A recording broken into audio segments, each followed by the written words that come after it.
Hello friends, welcome to I exam B. I am Sushil Ragade, ex manager Reserve Bank of India. आप में से कुछ लोगों ने आईआरडीए का फेज़ 2 का एग्ज़ाम दिया है, तो यहाँ पे हम दो तीन चीज़ें देखेंगे।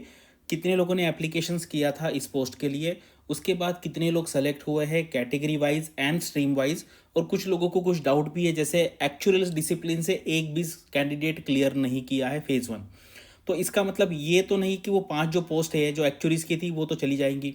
फाइनेंस में से एक भी क्लियर नहीं हुआ है तो वो 5 यानी कि 10 पोस्ट नहीं रहेगी, ऐसा बिल्कुल नहीं है। वो जो पोस्ट है वो किसी स्पेसिफिक डिसिप्लिन के लिए उन्होंने एलोकेट नहीं की है, वो सबके लिए ओपन है, तो उसका कोई टेंशन लेने की ज़रूरत नहीं है। और इसका कट ऑफ कितना रहने वाला है वो भी हम देखेंगे। मैंने 8-10 लोगों से एक्चुअल बात किया है, मैंने इसके पहले वीडियो बनाया था, उसमें भी कुछ लोगों ने कमेंट्स किया है, कुछ लोगों ने मुझे टेलीग्राम पे कमेंट किया, कुछ लोगों ने व्हाट्सअप के किया है। तो उसके बेसिस पे और पिछले साल का कट ऑफ देके मेरा कुछ अंडरस्टैंडिंग करके हम एक कट ऑफ प्रेडिक्शन करेंगे। और ये बस एक जितना डेटा मिलता है उसके बेस पे ये प्रेडिक्शन है, ये सही भी आ सकता है, गलत भी आ सकता है। ये एक्सरसाइज हम बहुत टाइम से कर रहे हैं। अभी तक मैंने 100 प्रेडिक्शन ऐसे किए होंगे, नियर अबाउट 70-75 के आसपास का ये स्ट्राइक रेट है। और वो कभी भी 100% नहीं होना चाहिए। अगर 100% होगा तो हम कहेंगे कि भाई अंदर की इन्फॉर्मेशन है, क्योंकि लास्ट टाइम आपने देखा होगा मैंने जब इसका प्रेडिक्शन किया था वो गलत आ गया, लेकिन मुझे थोड़ी सी एक अंदर से बात मिली थी, वो तो 100% आने वाला था क्योंकि वो इनसाइड इन्फॉर्मेशन था। तो यहाँ पे अभी कोई इनसाइड इन्फॉर्मेशन नहीं है, अभी ये मेरा प्रेडिक्शन है जितना डेटा मुझे मिला है उसके बेसिस पे। और अगर आगे जाके कुछ इनसाइड इन्फॉर्मेशन मिलती है तो वो मैं यहाँ पे आपको डेफिनेटली बताऊंगा। चलो यहाँ पे वीडियो स्टार्ट करते हैं।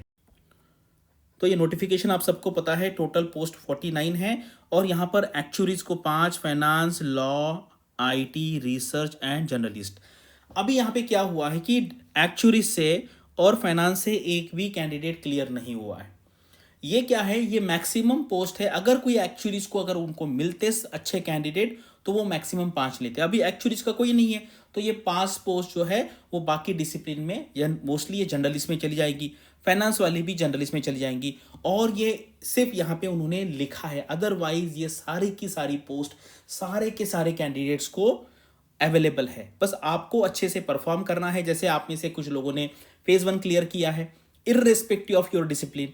अभी आप सब लोगों ने फेज 2 का एग्जाम दिया है, उसमें कोई डिसिप्लिन वाइज पेपर नहीं था, सबका पेपर सेम था, यानी कि सारे के सारे कैंडिडेट सब के सब पोस्ट के लिए यहाँ पर एलिजिबल है। अगर कोई लॉ का उनको मिलता है अच्छा कैंडिडेट जिस एलएलबी है और अच्छा मतलब उसने परफॉर्म किया है, तो वो उसका जो पोस्टिंग है सिलेक्शन के बाद लॉ डिपार्टमेंट में कर देंगे। बस यही है इसका लॉजिक, अदरवाइज इसका ज़्यादा टेंशन लेने की ज़रूरत नहीं है। तो अभी देखते हैं। अभी देखो ये है टोटल एप्लीकेशंस, इतनी एप्लीकेशंस आई थी। यहाँ पे मैंने पर्पसफुली इसको ब्लू में किया है। एक्चुअरियल एंड फाइनेंस में इतने सारे लोगों ने किया था एप्लीकेशन, लेकिन ये देखो इतने सारे लोग हैं ये फेज 1 क्लियर किए हैं। तो यहाँ पर फाइनेंस का और एक्चुअरीज का नहीं है, जर्नलिस्ट के है, आईटी है, लॉ है, रिसर्च है। और अगर आप देखेंगे तो लॉ में देखो सिर्फ 9 है। इसका मतलब ये नहीं है कि ये 9 लोग ही वो 5 पोस्ट के लिए फाइट करेंगे, ऐसा बिल्कुल भी नहीं है। अभी तो ये ऐसे लोग हैं जिन्होंने फेज 1 क्लियर किया है। अभी हमारे पास ये भी डेटा नहीं कि इसमें से कितने लोगों ने फेज 2 का एग्जाम दिया है, वो डेटा नहीं है, वो डेटा आ जाएगा। और रिसर्च में से सिर्फ 10 लोग हैं, आईटी से 77 है एंड जर्नलिस्ट से 951 है। करेक्ट, तो ये हो गया डेटा। अब ये आते हैं कट ऑफ पे। ठीक है, मैंने पोस्ट में डाला था कि मैं ऐसा कट ऑफ नहीं प्रेडिक्ट करूंगा भाई 150 प्लस और माइनस 50। करेक्ट, तो फिर उसका वो तो सही तो आएगा ही। करेक्ट, तो एक रेंज थोड़ा सा ना एक नैरो रहना चाहिए कि यानी कि आपका जो कुछ भी कैलकुलेशन है आपको थोड़ा सा एक अंदाजा आ जाए। अगर आप लास्ट ईयर देखेंगे तो ये था 183 आउट ऑफ ये 300 है, यानी कि 3 मार्क बराबर 1%, यानी कि ये 61% है। करेक्ट, तो अभी मेरा जितना डेटा मुझे मिला है उसके बेसिस पे मुझे एक सेंटर वाला नंबर में 62 पकड़ लेता हूँ। 62 यानी कि 186 एंड प्लस और माइनस 4 मार्क्स करता हूं मैं। ज्यादा रेंज यहां पे नहीं पकड़ूंगा, सिर्फ 4 मार्क्स पकड़ूंगा, यानी कि 182। तो इसका मतलब है 182 से लेके 190 के बीच में कट ऑफ रहने का। हम जनरल कैटेगरी की यानी कि अनरिजर्व कैटेगरी की बात करें। बाकी आप अपना अपना ये प्लस माइनस 4 पिछले साल का उसमें क्या कीजिए, पिछले साल में आप 1% ऐड करके प्लस और माइनस 4 कर लीजिए सारे कैटेगरीज के लिए। तो ये मेरा कट ऑफ का प्रेडिक्शन है। देखते हैं जब रिजल्ट आने के बाद पता चलेगा, ये सही भी हो सकता है गलत भी हो सकता है। लेकिन देखो डिस्क्रिप्टिव एग्जामिनेशन में आपको इसका कुछ भी फायदा नहीं है। तो ये देखो कट ऑफ का भी आप देखो कितने सारे मुझे मैसेज आए थे कि कट ऑफ का वीडियो बनाओ, लेकिन इससे हम कैसे कैलकुलेट करेंगे मुझे बताओ। इंग्लिश का पेपर है, आया था ऐसे, आपको पता है वो प्रेडिक्टेड है। जैसे इंश्योरेंस के बारे में I think insurance for all आया था 2047 तक, उसके बाद एआई का आया था। तो इंग्लिश का पेपर तो ठीक है, मतलब उसमें कोई ऐसा याद करने जैसी चीज़ नहीं, इंग्लिश का पेपर बस आपका स्पीड एंड आपका हैंडराइटिंग अच्छा होना चाहिए, लेकिन स्टिल आप आइडिया नहीं लगा सकते आपको कितने मार्क्स मिलेंगे। ठीक है, अगर आप कवरेज की बात करेंगे तो कोई इंग्लिश का पेपर कवरेज बताने की कोई ज़रूरत है नहीं, क्योंकि वो तो सब लोग लिखते हैं और उतना तो पढ़ाई आपने किया होगा। अभी मैंने इसके कमेंट सेक्शन में मैंने पीडीएफ अपलोड किया हुआ है जो हमने एनालिसिस किया है हमारे कंटेंट से। तो ईएसआई का पेपर ऑलमोस्ट सब कुछ आया है कंटेंट से।